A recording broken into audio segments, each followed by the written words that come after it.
পৃথিবীর দুটো দেশের প্রেসিডেন্ট সব থেকে সুরক্ষায় থাকে, একটা হচ্ছে আমেরিকা, একটা হচ্ছে রাশিয়া, ভ্লাদিমির পুতিন। এরা দুজন সব থেকে সুরক্ষায়। আমেরিকার প্রেসিডেন্ট যে গাড়িটাই চাপে, ভারতের মুদ্রায় তার দাম হচ্ছে 1000 কোটি টাকারও বেশি। কত বললাম? 1 কোটি 2 কোটি বলিনি, 1000 কোটিরও বেশি। কেন? সে গাড়িটার মধ্যে কি আছে? গাড়িটা আমি একটা 4 হুইলার চেপে এসিয়ার মতনই, কিন্তু গাড়িটায় কি আছে? গাড়িটায় মিসাইল মারলে লাগবে না, পরমাণু মারলে কাজ হবে না। 0 পয়েন্ট থেকে যদি কাঁচে AK-47 দিয়ে গুলি ছোড়া হয়, একটা স্কেচ পড়বে না। স্কেচ মানে দাগ। তাহলে কতটা পাওয়ারফুল কাঁচটা? সেই কাঁচে বোমা আঘাত লিবে না, মিসাইল ছুড়লে মিসাইল মিস মেরে দিবে। সেই গাড়িটায় যে ড্রাইভার আছে, সে মিনিমাম 3.5 ঘন্টা থেকে 4 ঘন্টা যুদ্ধ করতে পারবে গাড়ির স্টাইরিং এ বসে, সিটে বসে থাকবে। সে খালি সুইচ দিবে, চারিদিকে গুলি ছুড়বে, মিসাইল ছুড়বে। গাড়িটা অস্ত্র লেস আছে। গাড়িতে বসে ছুঁচটা গুঁজে দিবে, ব্লাডের প্রয়োজন পড়লে প্রেসিডেন্টের ব্লাডও রাখা আছে ওই গাড়িতে। গাড়িটা যে সে গাড়ি নয়। এখন আপনার আমার মনে হবে যে তাহলে সব থেকে সুরক্ষায় থাকে, তাহলে আমেরিকার প্রেসিডেন্টের কাছে দুর্বলতা নেই। আল্লাহর কসম খেয়ে বলছে এরপরও দুর্বল। যদি বলেন কি করে, ইমানদারির সঙ্গে বলুন, সে গাড়ির ভেতরে প্রেসিডেন্ট বসে থাকবে, গুলি লাগবে না, মিসাইল লাগবে না, পরমাণু লাগবে না। মালাকুল মউত এলে কেউ আটকাতে পারবে? জোরে বলবেন না সুবহানাল্লাহ। তাহলে শক্তি কি কাজ করলো? আমার আল্লাহর কাছে ফেলুয়ার। তুমি নিজেকে যতই শক্তিশালী মনে করো, কাঁচের ঘরে থাকো, লোহার ঘরে থাকো, তোমার সময় হয়ে গেলে একটা মিনিট, একটা সেকেন্ড আমার আল্লাহ তোমার জন্য অপেক্ষা করবেন না। তোমার মৃত্যুর ঘন্টা বেজে গেলে তাহলে সেই মানুষটার দাম কি আছে? ওই জন্যে নিজেকে শক্তিশালী মনে করবেন না। যারা মনে করেছে আমি অনেক দূর থেকে আসছি, আপনারা জানেন আমি গাড়িতেই ঘুমিয়েছি, আজকে রাস্তায় জুম্মা পড়েছি, শিলিগুড়ি থেকে আসছি। আমি একবারই কোচবিহারের কাছাকাছি ছিলাম।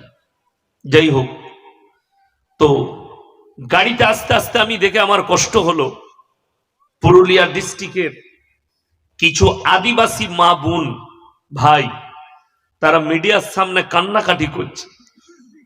আমাদের নাম বাদ চলে গেছে, আমরা কি করব? এই দেশেই জন্ম নিয়েছি।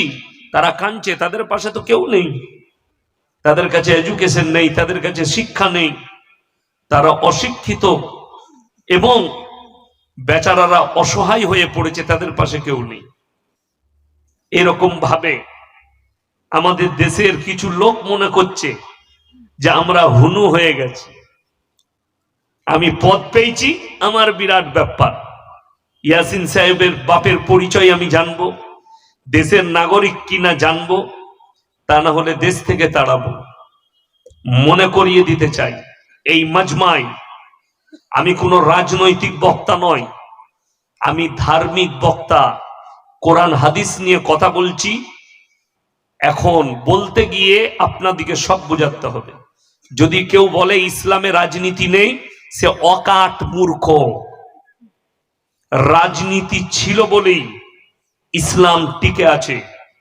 হযরতে উমরে ফারুক রাদিয়াল্লাহু তাআলা আনহু গভর্নর হয়েছিলেন, গভর্নর গোটা আরব দুনিয়ার।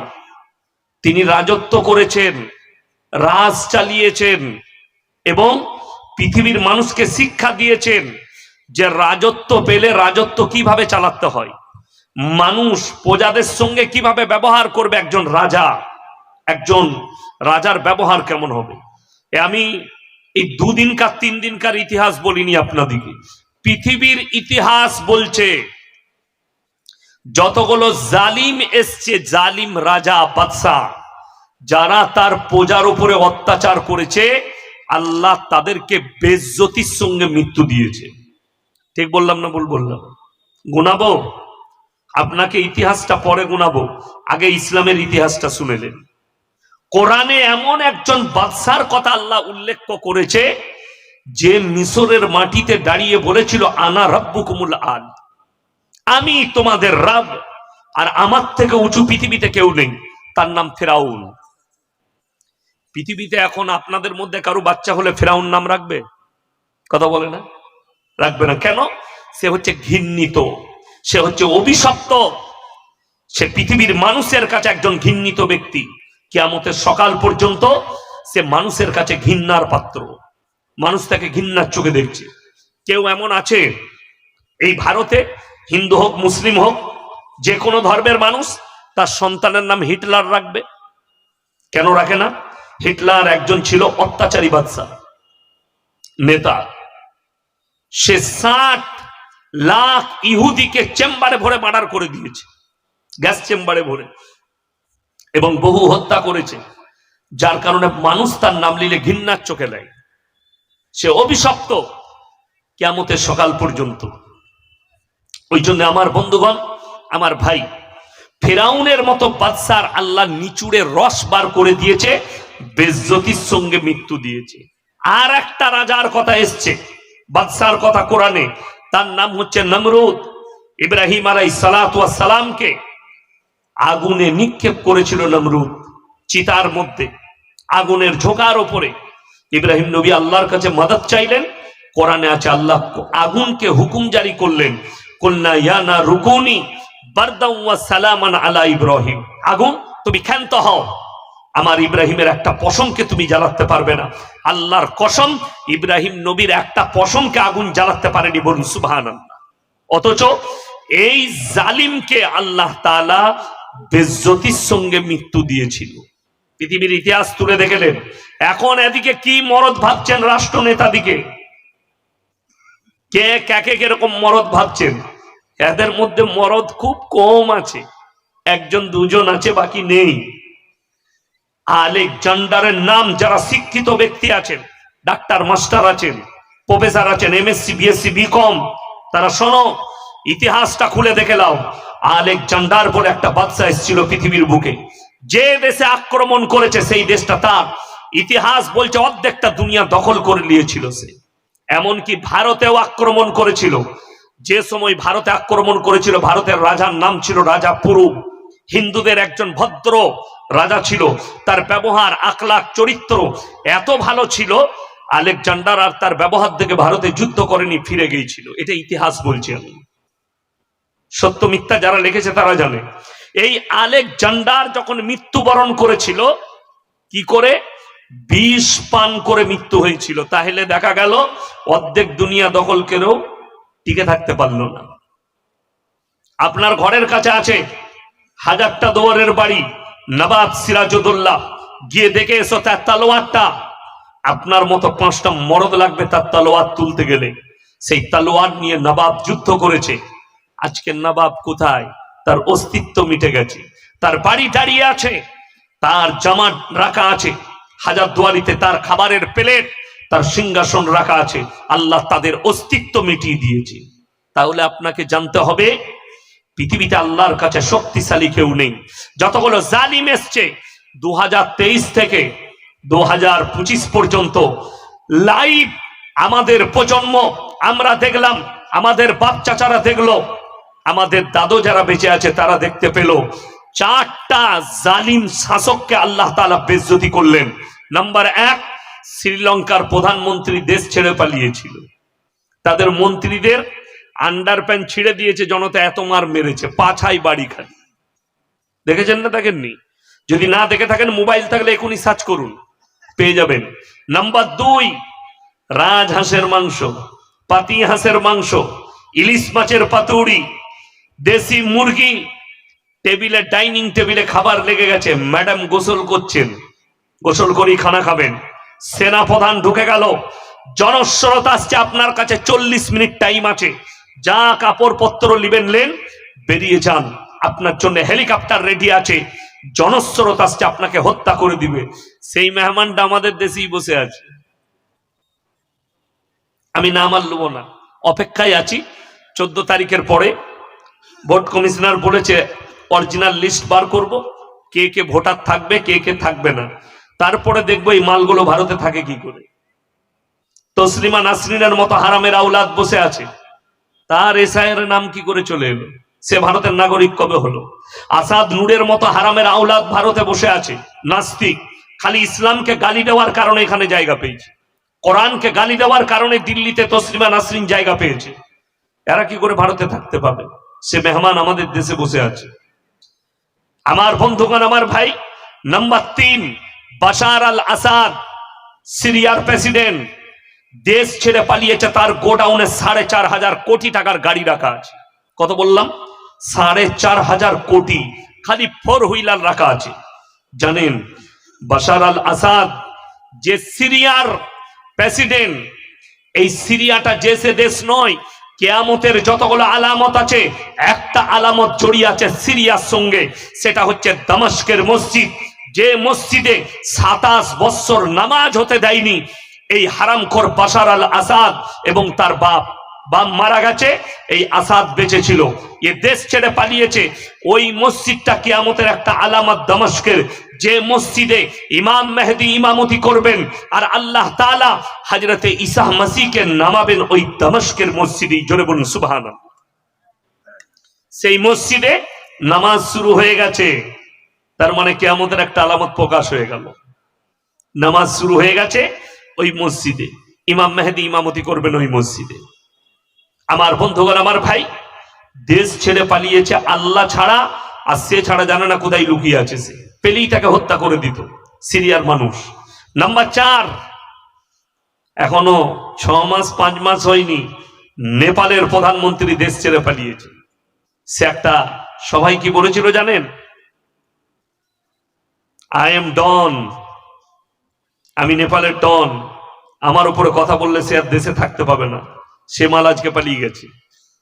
নেপালের মন্ত্রীরা পানিতে ছুটেছে, পাছায় বাড়ি মেরেছে জনতা। তোদের যে লালবাতি গাড়ি ছিল, তোদের যে বডিগার্ড ছিল, তোদের যে ডিফেন্স সিস্টেম ছিল, সব চুরমার। জেনে রেখে দিবেন, যতগুলো পৃথিবীতে শাসক এসছে যারা অত্যাচারী হয়েছে, আল্লাহ তাদেরকে বেজ্জতি করেছে। ওই জন্যে আমি আমার দেশের রাজ্যের ভোট কমিশনারকে বলছি, সাধারণ হিন্দু মুসলিম দলিত আদিবাসী এই ভারতের নাগরিক দিকে পেরেশান করেন না, তা না হলে আল্লাহর মার পড়ে গেলে লাঠির আওয়াজ উঠবে না, পালাবার রাস্তা খুঁজেও পাবে না।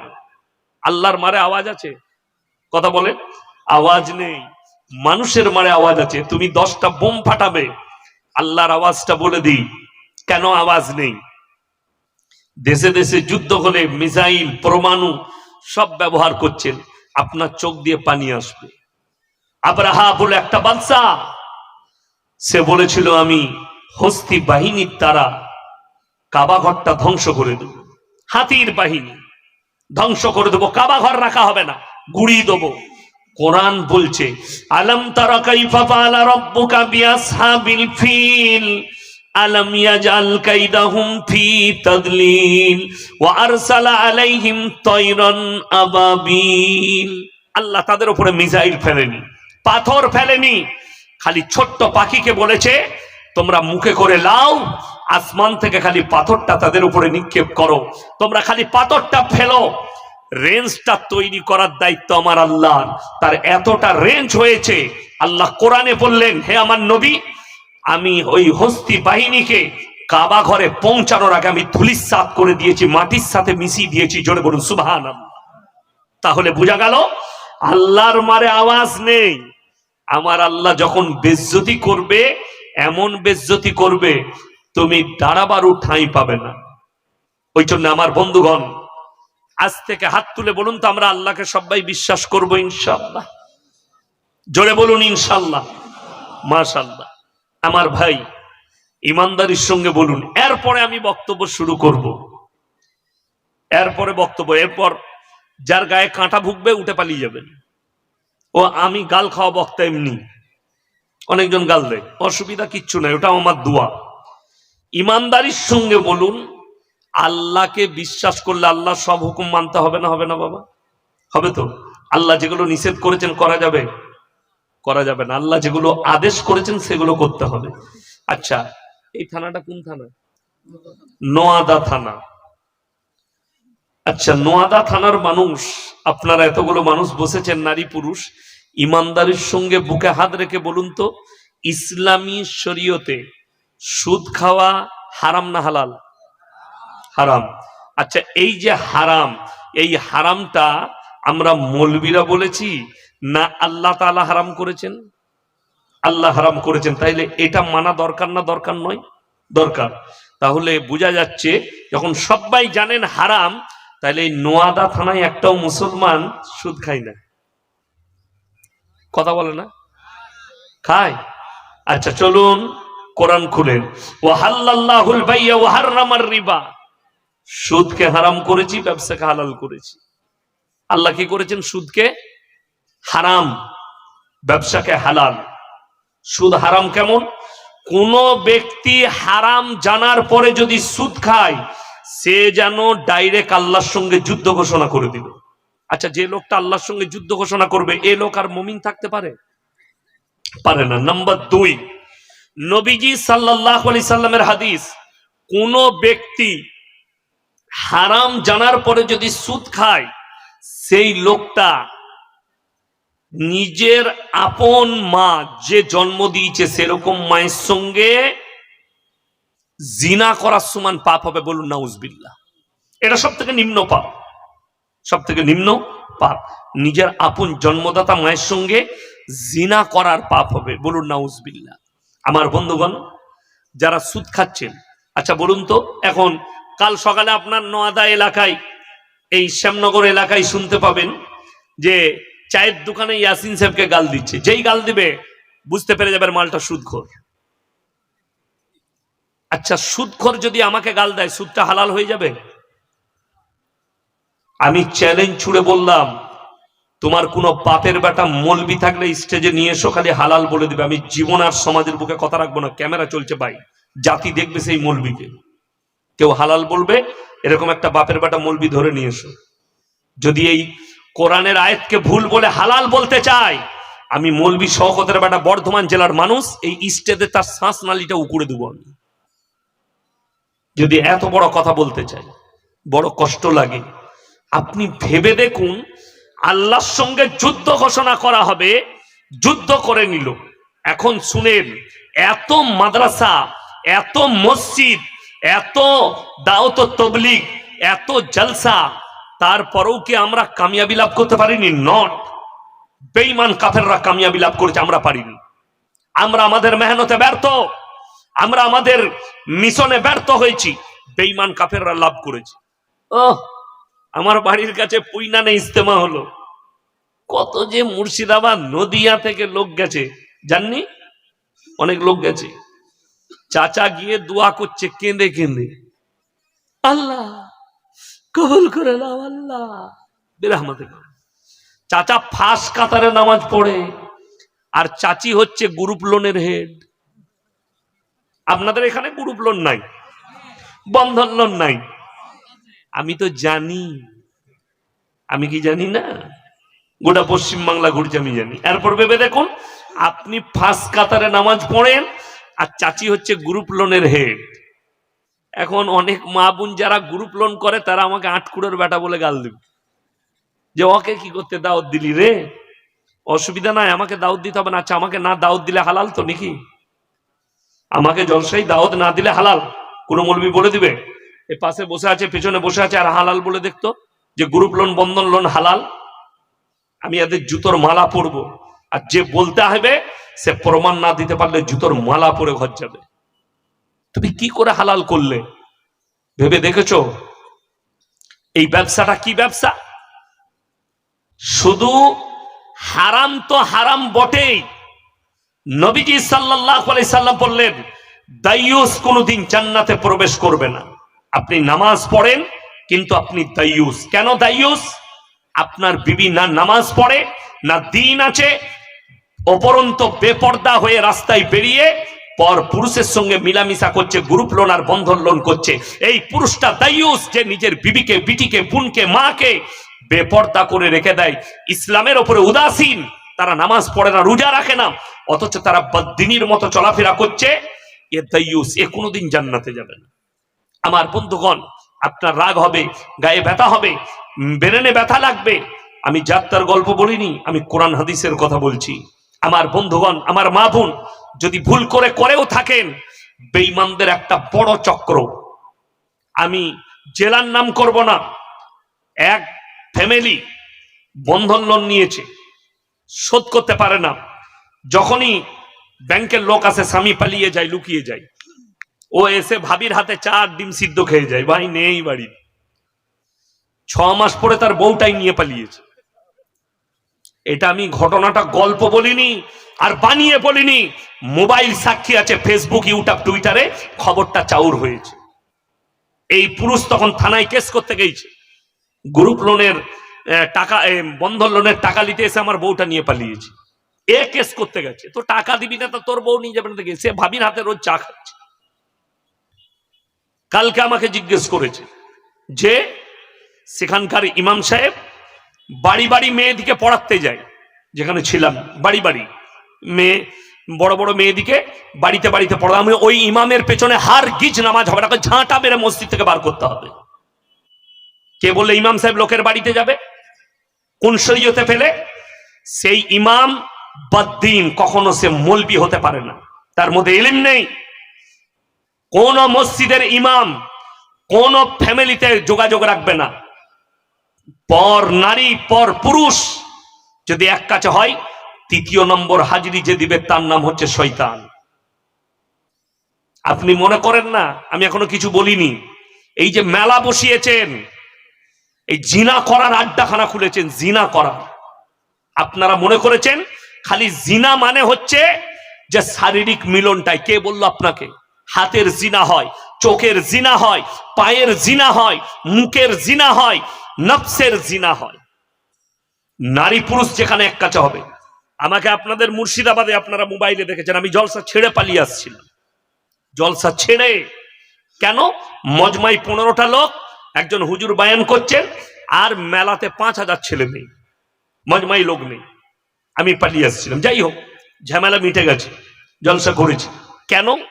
একটাই কারণে, সেখানে একজন শিক্ষিত কাঠ মৌলবি বলি আমি, এদিকে কাঠ মৌলবি, তিনি বলছেন হুজুর গ্রামে তো দোকান থাকে, তো মেয়েরা তো গ্রামে বাজার করে দোকান আনতে যায়। আমি তোর বউ দোকান আনতে যায়, এটা তোর ব্যর্থতা, এটা শরীয়তের ব্যর্থতা নয়, হাদিস কোরআনের ব্যর্থতা নয়। তার মানে কি মেয়েরা বাজারে যেতে পাবে না? 100% পাবে না, হারাম। 3টে কারণ ছাড়া বাড়ির বাইরে যেতে পাবে না। নাম্বার 1, সেটা হচ্ছে যদি শারীরিক অসুস্থতা থাকে, পর্দার সহিত ডাক্তারের কাছে যেতে পাবে। নাম্বার 2, কাছের আত্মীয় মারা গেলে যেতে পাবে পর্দার সহিত। নাম্বার 3, হজ ফরজ হলে হজ করতে যাবে। এর বাইরে বাজারে যাওয়া, পার্কে যাওয়া, আপনার মেলাতে যাওয়া, আপনার ফুচকা খেতে যাওয়া, কোন বাপের বেটা মৌলবি যদি হাদিস কোরআন থেকে দলিল দেয়, আমি তার আভারী থাকবো, তার শকর আদায় করব। কে বললে? আপনি পাঠাচ্ছেন, এটা আপনার ব্যর্থতা। আমি এটাও বলে দিলাম, গোটা মুর্শিদাবাদে যতগুলো বড় বড় মাদ্রাসা আছে, জালিলিয়া, সুরুলিয়া থেকে শুরু করে, যারা মুফতি সাহেব আছেন, মুফতি জার্জিস হোসেন কাসমি সাহেব, জালিলিয়া মাদ্রাসার প্রধান শিক্ষক, আমার অন্তরের মানুষ, আমার বন্ধু মানুষ, আমার খুব কাছের মানুষ।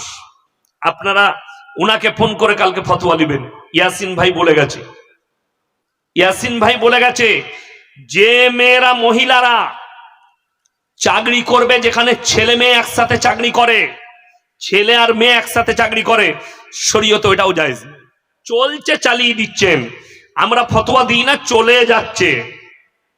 এখন এরকম লোক যারা থাকবে, তারা বলবে হুজুরের মাদ্রাসায় আর চাঁদা দেবো। তুই চাঁদা দিবি না বলে দিন আটকিয়ে থাকবে না।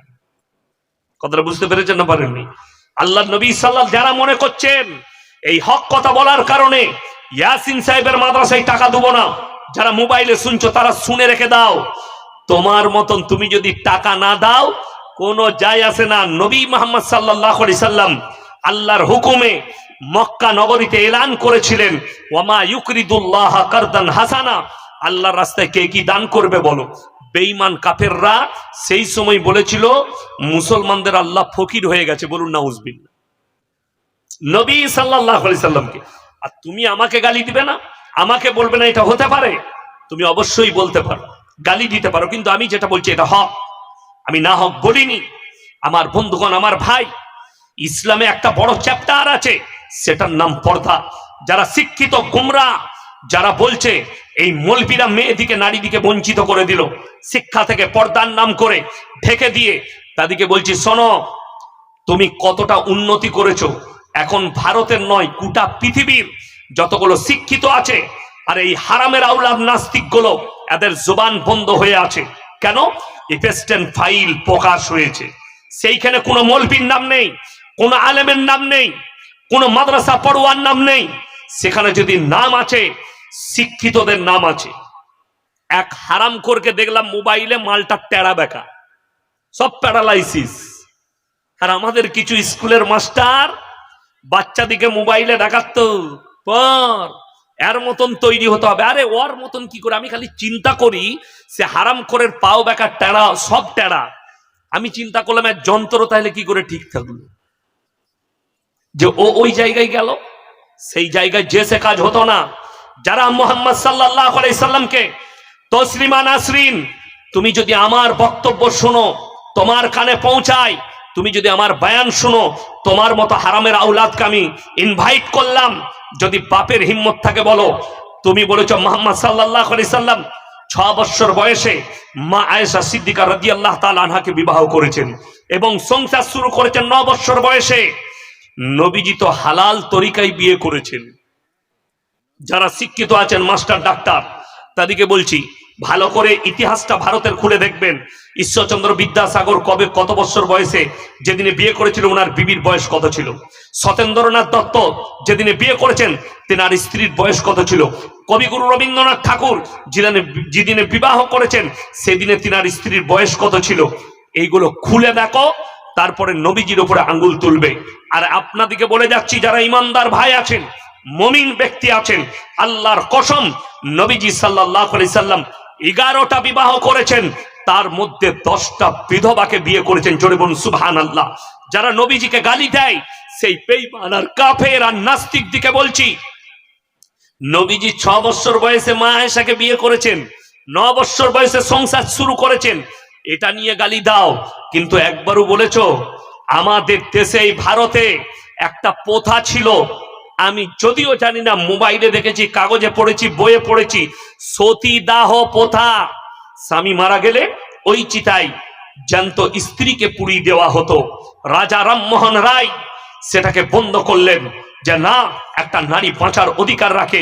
এটা সেই দিনকার কথা বলছি, 1450 বছর আগে নবী মুহাম্মদ সাল্লাল্লাহু আলাইহি সাল্লাম, তিনার বয়স হচ্ছে মাত্র 25 বছর, আর তিনি প্রথম বিবাহ করলেন 40 বছরের বুড়ি একজন বিধবা হযরতে খাদিজাতুল কুবরা রাদিয়াল্লাহু তাআলা আনহাকে। জোরে বলুন সুবহানাল্লাহ।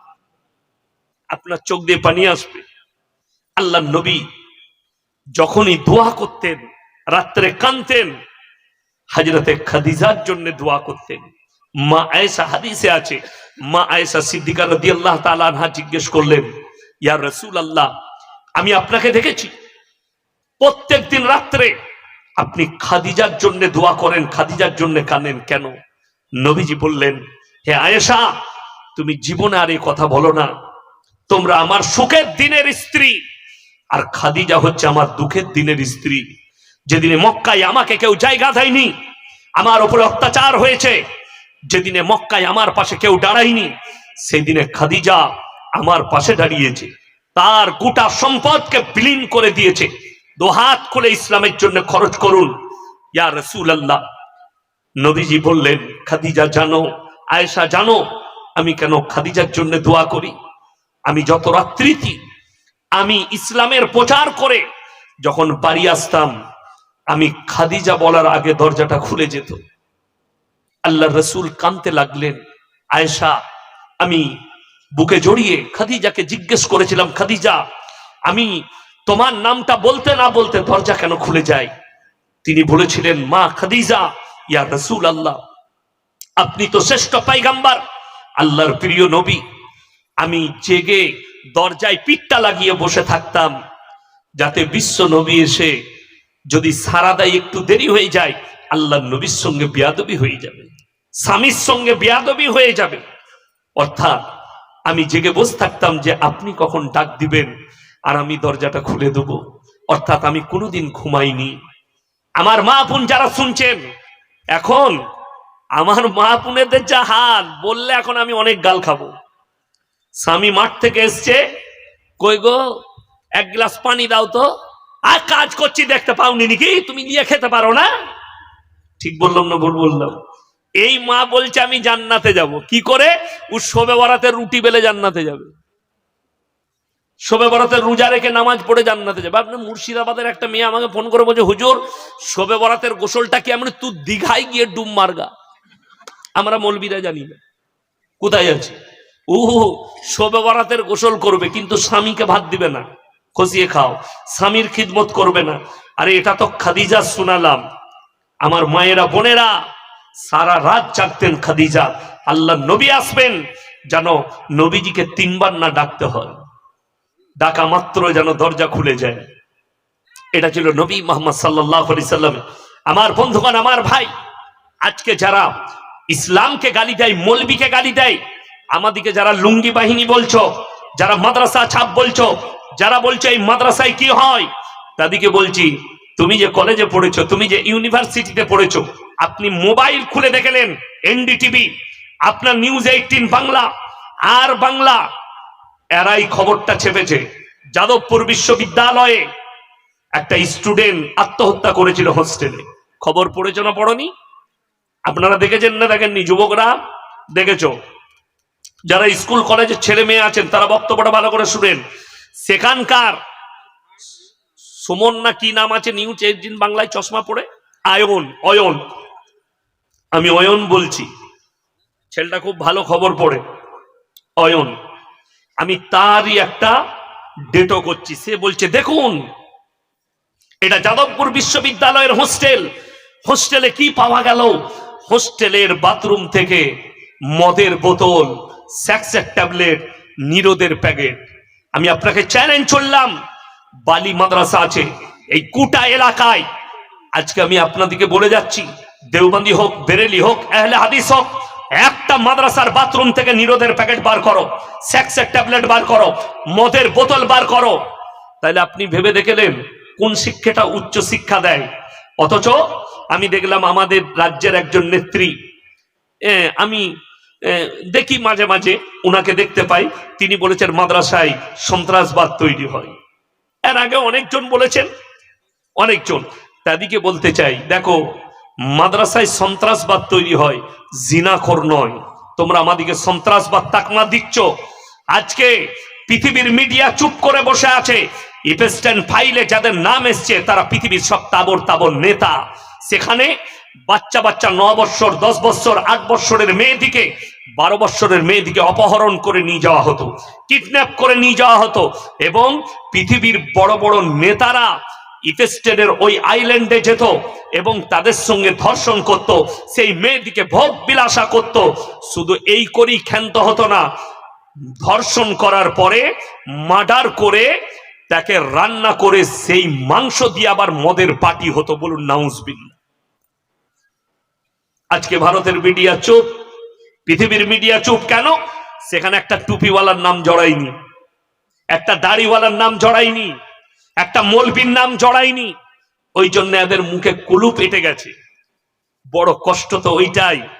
হে আমার যুবক, হে আমার মুসলমান ভাই, আপনাদেরকে আমি একটা চ্যালেঞ্জ ছুড়ে যাচ্ছি। ওই যে চলে এসছেন আমার বন্ধু মানুষ, ইনাকে জিজ্ঞেস করুন, ইনারা মাদ্রাসার পরিচালক, আমিও মাদ্রাসার পরিচালক। জিজ্ঞেস করুন আমরা মাদ্রাসায় কোন ছেলেগুলো পাই জানেন? বাপকে জ্বলিয়ে দিলে, মাকে জ্বলিয়ে দিলে, স্কুলে ফেল মেরেছে, গাছে চেপে আম পাচ্ছে, লোকের ভাতের হাঁড়িতে ঢালা মারছে, বলছে মাদ্রাসায় দিয়ে ওরা বুঝে করুন। ঠিক বললাম না ভুল বললাম? কানাটা, খুঁড়াটা, বেকাটা, টেড়াটা জ্বলাচ্ছে, ওইটা বলে ওই মালগুলো ওদিকে দে, এই মাদ্রাসাওয়ালারা বুঝেলে। আরে আমার বন্ধু, তুমি যেটাকে চোর বলেছ, লোকের গাছে চেপে আম পেড়েছে, তাকে আমরা হাফিজে কোরআন করে তোমাদের হাতে তুলে দিয়েছি, যে রমজান মাসে তোমার মসজিদে দাঁড়িয়ে 30 পারা কোরআন শুনিয়েছে। জোরে বলুন সুবহান। যাকে তুমি বলেছ পড়ালেখা হবে না, বোকা, সেই ছেলে মুহাদ্দিস। আমার একজন সাথী স্কুলে 4 পর্যন্ত পড়েছে, মাস্টার বলেছে এই ছেলেকে পাঠাও না। তোমার ছেলে খেপা হবে। সেই আমার বন্ধু এখন বুখারী শরীফ পড়ায়। বুখারীর কি মর্যাদা আর সেই পড়ানেওয়ালার কি মর্যাদা, এই আলেমরা বুঝবে, আপনারা বুঝবেন। সব থেকে উঁচু কিতাব পড়ায়, বুখারী শরীফের হাদিস দারাস দিচ্ছে আমার একজন বন্ধু। আমি অবাক হই যে ছেলেটার লেগে বললে পাগল, আল্লাহ তাকে মুহাদ্দিস বানিয়েছে, যার জন্য বলে স্কুলে হবে না, লোকের ছেলে লোকের গাছে ঢেলা মারছে, সেই ছেলেটা মুহাদ্দিস, সেই ছেলেটা মুকাররির, সেই ছেলেটা মুফাসসির আমরা তৈরি করে আপনাদের হাতে তুলে দিয়েছি। আচ্ছা বলুন তো, এটিএম ডাকাতি করতে গেলে মৌলবি হতে হয় না ইঞ্জিনিয়ার হতে হয়? কথা বলে না? আপনারা জানেন না কি হতে হয়? মৌলবি? হ্যাঁ, আমার হাবিবুর রহমান ভাই এটিএম চুরি করবে? আমি করব? ইঞ্জিনিয়ার হতে হয়।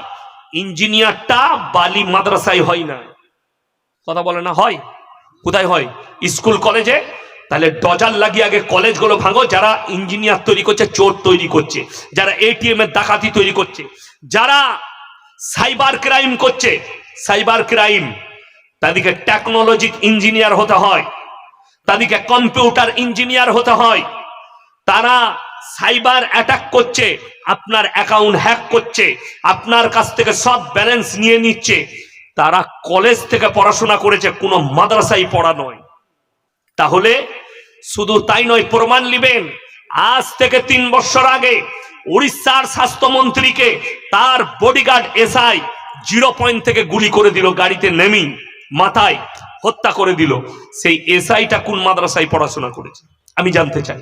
মুম্বাইয়ের ট্রেনে বেছে বেছে নাম জিজ্ঞেস করে মুসলমান যেই বলেছে, সেই পুলিশ অফিসারটা তাকেই গুলি করেছে।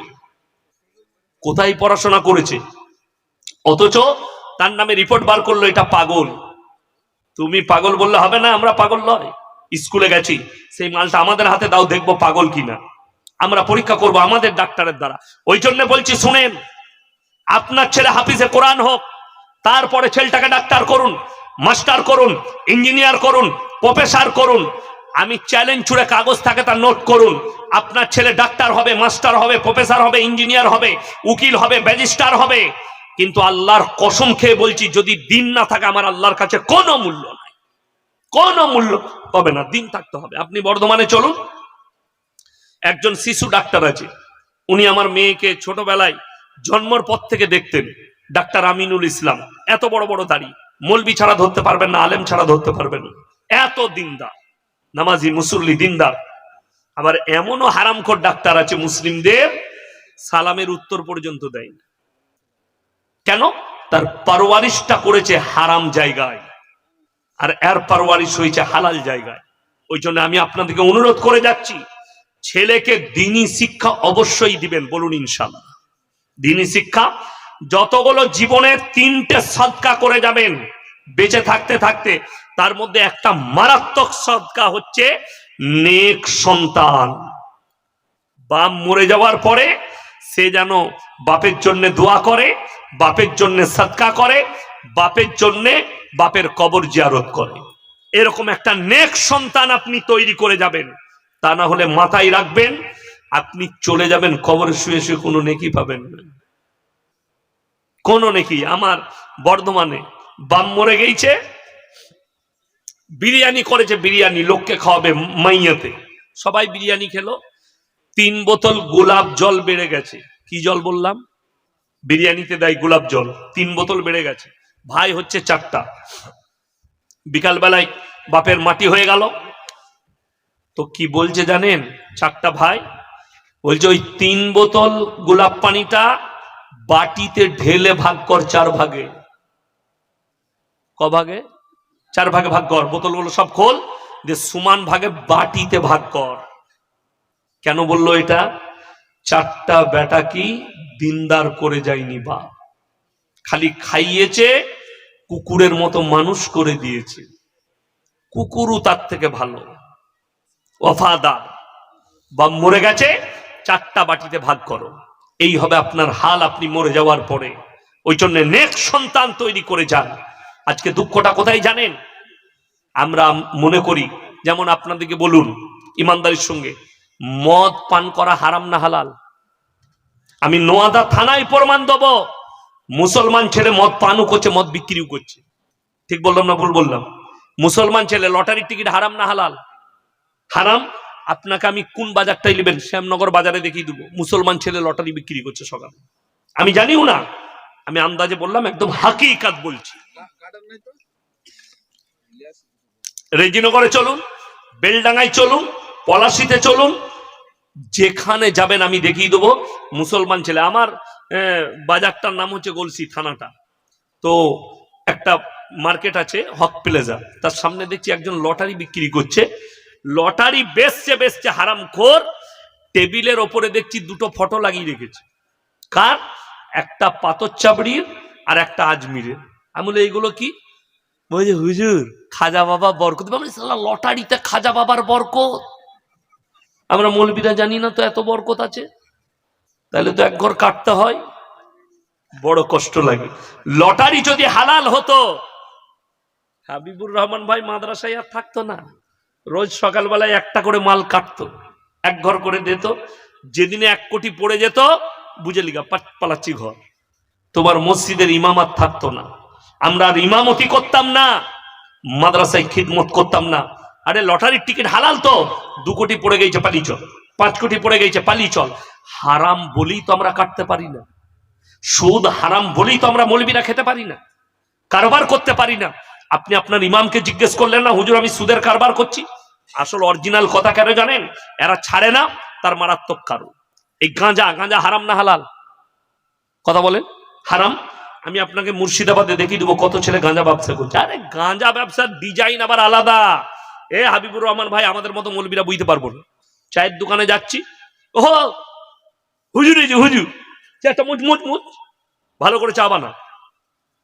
বুঝে হুজুর চাইতে একটু এলাচ দেবো নাকি? আমরা দাও। জুত করে আমাদের লেগে চা হচ্ছে। 2টো যুবক এলো, আরো বাইক নিয়ে, একদম অ্যাপাচি গাড়ি নিয়ে এলো। ঢুকি বলছে ভাই 2টো চা দিস, আর ওইটা 2টো দিয়ে দিস। আমি আর ভাই দুজনে মিলে চিন্তা করছি, আল্লাহ ওই 2টো মাল কি? আবার চা তো লিবে লিবে, আবার 2টো কি? পরে খোঁজ পেলাম ওইগুলো হচ্ছে গাঁজার পুড়িয়া। হারাম কর চাও বেচছে, গাঁজার পুড়িয়াও বেচছে। অবাক হবেন, লটারি বিক্রি করছে এই লোকটা, আবার জুম্মার দিনে আতর লাগিয়ে ফার্স্ট কাতারে নামাজ পড়ে। একদম জান্নাতের একদম আলা দরজায় যাবে ও। কেন? হ্যাঁ, জান্নাতে যাবার দরজা তো আমরা মৌলবীরাই বানিয়ে দিয়েছি, বানাইনি? হ্যাঁ, মানুষ তো বুঝে লিয়েছে। এই যে মাদ্রাসার জলসা, আমার আগের বক্তা আদায় করছিলেন না? করছিলেন না? আদায় করছিলেন। হাবিবুর রহমান ভাই বললেন যে একটু দোয়াটা করে দেন, তো হুজুর সুর করে দোয়া করে দিলেন। এখন আপনারা শ্রোতা, আমি বক্তা, আমি তো জানি না। আমি বললাম বাবা আল্লাহর রাস্তায় দিলে জান্নাতে চলে যাবে। একজন ছুটে এসে, সুদখোর দেখলে হুজুর তো জান্নাতে ভরছে, 2000 টাকা আমার হাতে দিলে। আর আমি আহারে বান্দানে গোনাই মাসে ছিল, আজিল কিনা ছিল 2000 দিল, দিয়ে জান্নাতে ভরে দিলাম। সুদখোর দেখলে আল্লাহ হুজুর তো ভালোই জান্নাতে দিচ্ছে, 5টা জলসায় 5 দুগুণে 10,000 দিয়ে দেবো, 5টা জান্নাত রেডি। তোর হুজুর মার খাবে আর তুইও খাবি, রেডি থাক। তুই হুজুরকে বলেছিস যে আমি সুদের টাকা দিচ্ছি, আমি সুদখোর বলে একবার দেখ তোর কোন বাপের বেটা দোয়া করে তোর লেগে। আর একটা লাইন আমাদের দেশে আছে, যত রকমের পাপ আছে যা করলে কোনো অসুবিধা নাই, মরে গেল।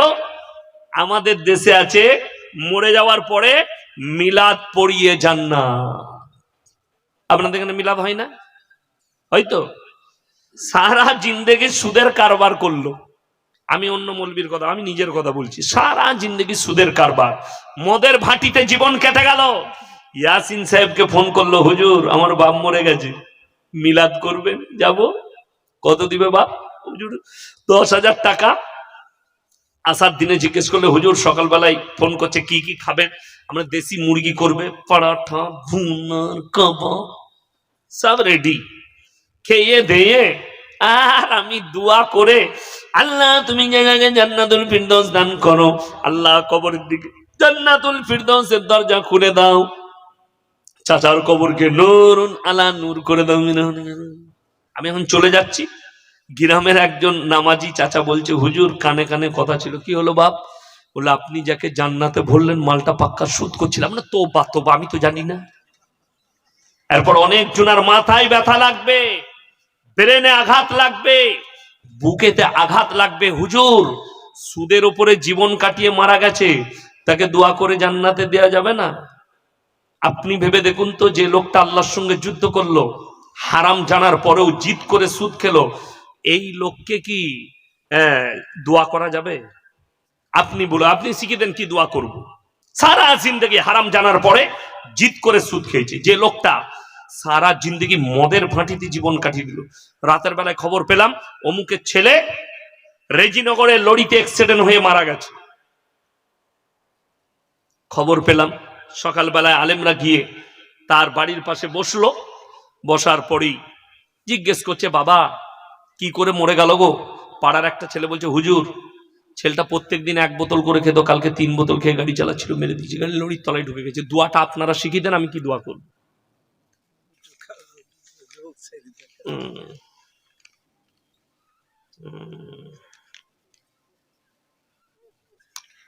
আমার বন্ধুগণ, আমার ভাই, বড় কষ্টের সঙ্গে বলছি, এরপর আপনাকে আমি আমার বাপদাদর গল্প বলবো না, ইমানদারির সঙ্গে বুকে হাত রেখে বলুন, আপনি বলছেন দোয়া করব, করুন, কিন্তু একটা জিনিস ভেবে দেখুন তো, নবীজি সাল্লাল্লাহু আলাইহি সাল্লামের থেকে দামি লোক পৃথিবীতে কেউ এসেছেন? কথা বলবেন জোরে। কিয়ামত পর্যন্ত কেউ আসবে? আসবে না। আপনি হাদিস খুলেন, নবীজি সাল্লাল্লাহু আলাইহি সাল্লামের কাছে খবর এলো, হে আল্লাহ নবী, আপনার চাচা যান মৃত্যুর শয্যায় আছেন, জাকামদানি হচ্ছে, মারা যান। নবীজি ছুটলেন, চাচার হাতটা টিপে ধরলেন। আমার মায়েরা বোনেরা ভালো করে শুনবেন, চাচার হাতটা টিপে ধরলেন, হে আমার চাচা, আমি তোমার ভাইপো মুহাম্মদ, আল্লাহ নবী, একবার খালি তুমি কলমাটা পড়ে নাও, আমি তোমার কাছে, তোমার জন্য আল্লাহর কাছে কেঁদে কেঁদে ক্ষমা চাইব। নবীদের দোয়াকে আল্লাহ কবুল করেন না? করেন না বাবা? তাড়াতাড়ি বলুন, কবুল করে নাই? নবীজি বললেন একবার পড়ুন।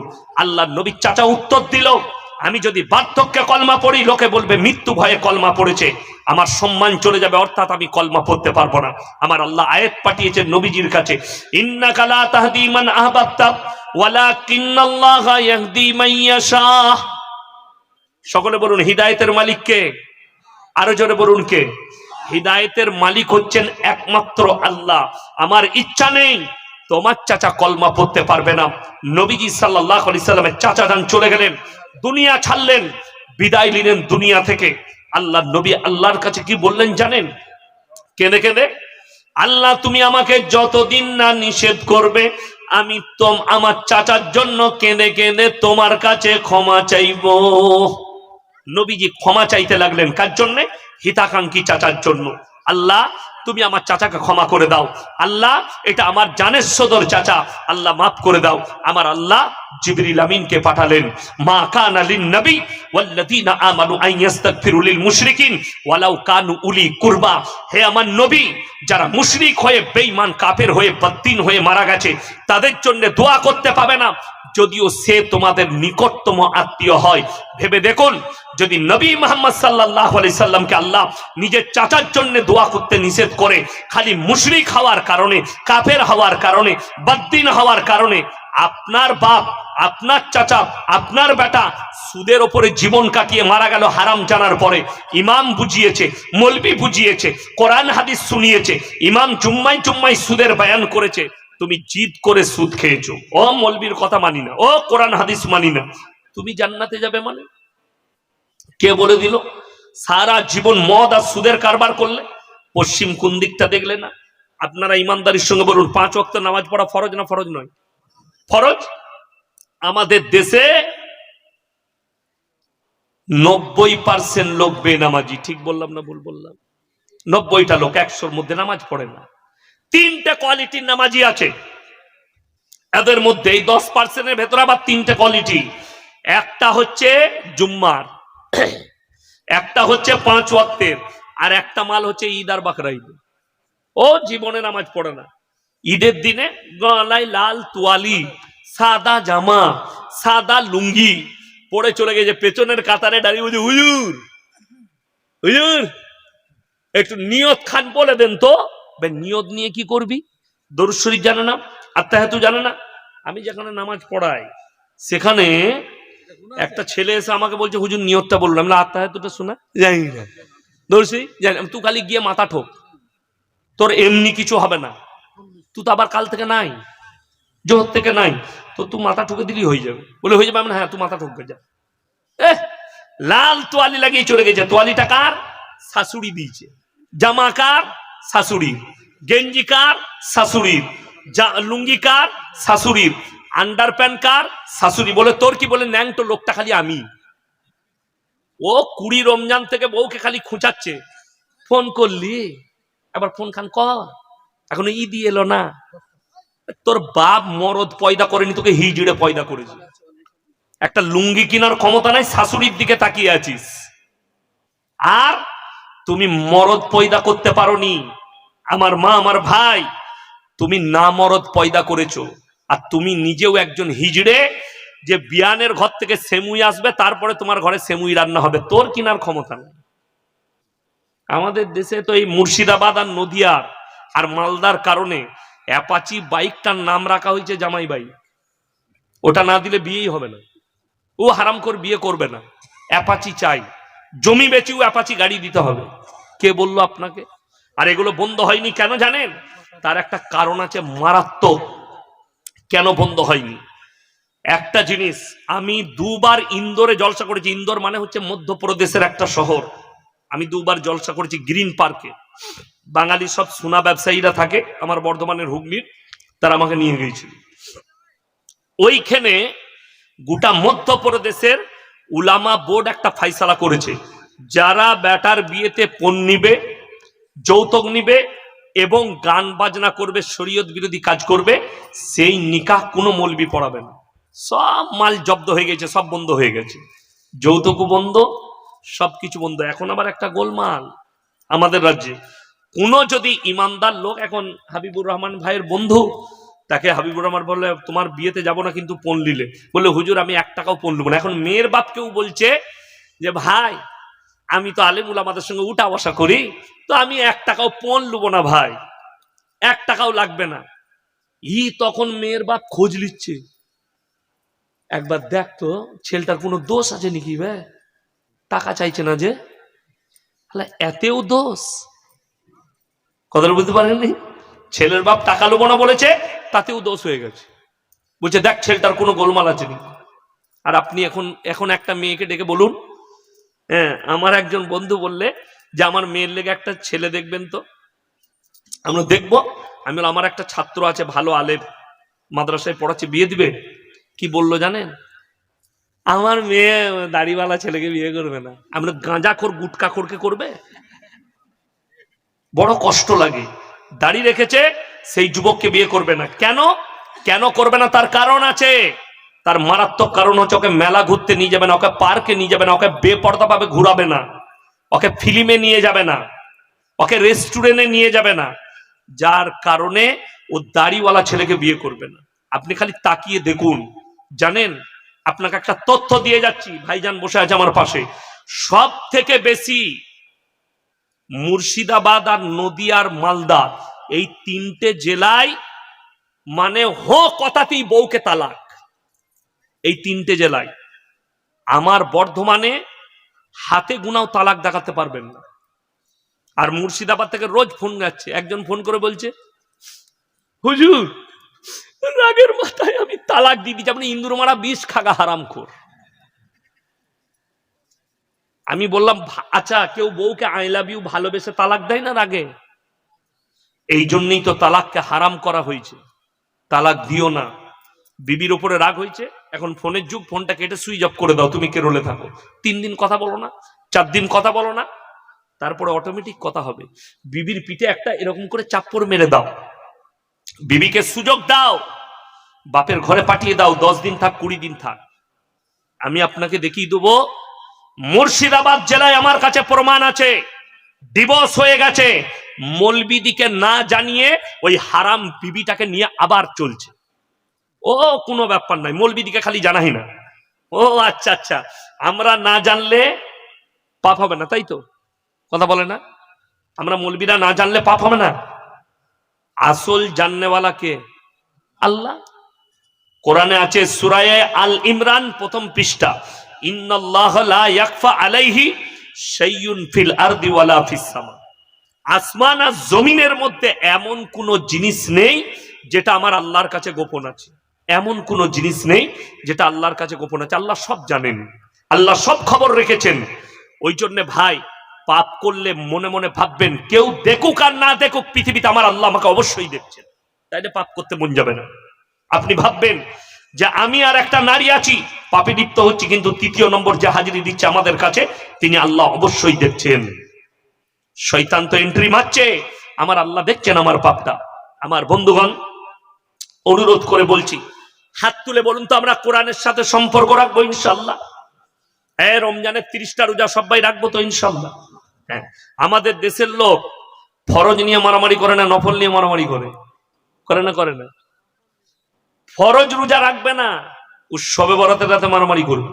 গোটা হাওড়া, হুগলি, বর্ধমান, মেদিনীপুর, 2 24 পরগনা সারা রাত খালি শবে বরাতের রাতে 15ই শাবান ওরা গুটকাখোর গুলো ছুটে বেরিয়েছে, জীবনে নামাজ পড়ে না, শবে বরাতের রাতে। আর আমি খালি চিন্তা করছি, কিছু কিছু গ্রামে বোম ফাটে, বোম। আপনাদের এলাকায় ফাটে না? দাঁড়াম দাঁড়ুম। অবাক হবেন, পুলিশে মনে মনে ভাবে, আল্লাহ এটা পার্টির মারামারি না শবে বরাতের মারামারি? আর দাদিরা দাদরা 3 দিন আগে পয়সা দিয়ে দিচ্ছে, বলে তোর দাদো কবরে ঘুমিয়ে গেলে জেগে যাবে, যা পুজো করে। ফতোয়া কার? নওয়ার দাদির ফতোয়া, মৌলবীর নয়। সব থেকে আশ্চর্য লাগে, শবে বরাতের দিনে গোটা ঘরে মোমবাতি দিচ্ছে।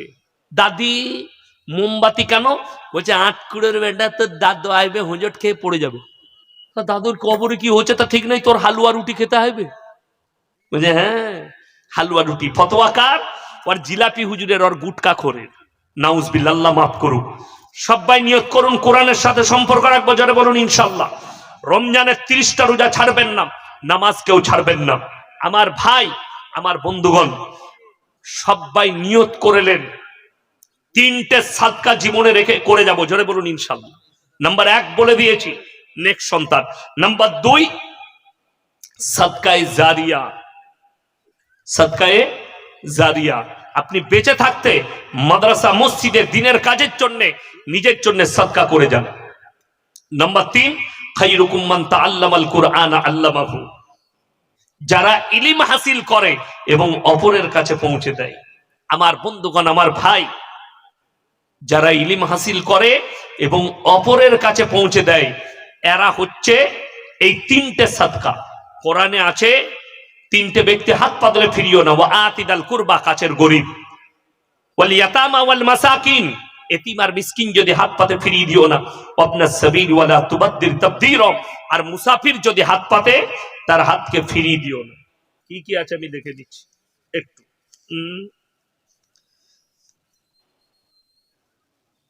11 তারিখে বাবরি মসজিদে কাজ শুরু হয়ে যায়, বলতে পারবো না, গিয়ে দেখে চলে এসো, তোমার ঘরের কাছে, আমার ঘর থেকে দূরে। হুজুর, বাংলাদেশে বিএনপি ধানের শীষ জয় হয়েছে এবং আপনার কাছে মানুষ মুফতি আমির হামজা বিপুল ভোটে জয়লাভ করেছেন, এই বিষয়ে আমি কি করবো? আমাকে মিষ্টি খাওয়াও, তার কাছ থেকে মিষ্টি এনে আমি কি করব? আমি আমার দেশ নিয়ে ভাববো। আমার দেশের নাগরিক পেরেশান আছে এসআইআর নিয়ে, সেটা নিয়ে আমার চিন্তা আছে। আমার দেশের হিন্দু, মুসলিম, দলিত, আদিবাসী যাদের নাম বাদ দিতে চাইছে, সেটা নিয়ে আমি চিন্তিত আছি। একজন বিখ্যাত অভিনেতা রাজপাল, এ কে লিখেছে? এটা কোন হারামখোর লিখেছে? আমি এখানে গান করতে এইছি? এ রাজপাল যাদব না কি নাম লিখেছে? এ লালু প্রসাদ যাদব লিখতে গিয়ে রাজপাল লিখে দাও নাই তো? পাগল ছাগল সব। আমার ভাই, অনুরোধ করে বলছি, কোরআন হাদিসের একটা কথা বলুন, বলা যাবে কি সব ফালতু প্রশ্ন করে? বাবরি মসজিদ আমার জেলায় না তোমার জেলায়? কথা বলে না? এটা মুর্শিদাবাদ জেলা না কোথায়? তো তোমার জেলায়, তোমার ঘরের কাছে তুমি গিয়ে দেখে এসো, আমাকে প্রশ্ন করছো কেন? আমি কোথা থেকে আসছি তা ঠিক নাই, বড় কষ্ট লাগে। হচ্ছে আলহামদুলিল্লাহ, ভালো হয়ে যা, ওইসব নিয়ে প্রশ্ন করো না আমাদের। যা হবে সেটা হবে, যেটা আল্লাহ মঙ্গল আছে সেটা করবে। আল্লাহর কাছে দোয়া করবো, আল্লাহ যেটার মধ্যে মঙ্গল আছে তুমি সেটা করো, বলুন আমিন। বাস। আমার ভাই, আমি অনুরোধ করছি, এটা মাদ্রাসা তো, 3টে ব্যক্তি যদি হাত পাতে হাতকে ফিরিও না। আজকের সভায় সব থেকে বড় মুসাফির আমি সব থেকে বড় মুসাফির। প্রায় 475 কিলোমিটার রান করলাম। আমার বন্ধুগণ, আমার ভাই, আমি অনুরোধ করব, এই কোরআনের মহব্বতে নবীজি সাল্লাল্লাহু আলাইহি সাল্লাম বলেছেন, জাকিরা, গচ্ছিত সম্পদ। মানুষ কিয়ামতের দিনে কাঁদতে লাগবে।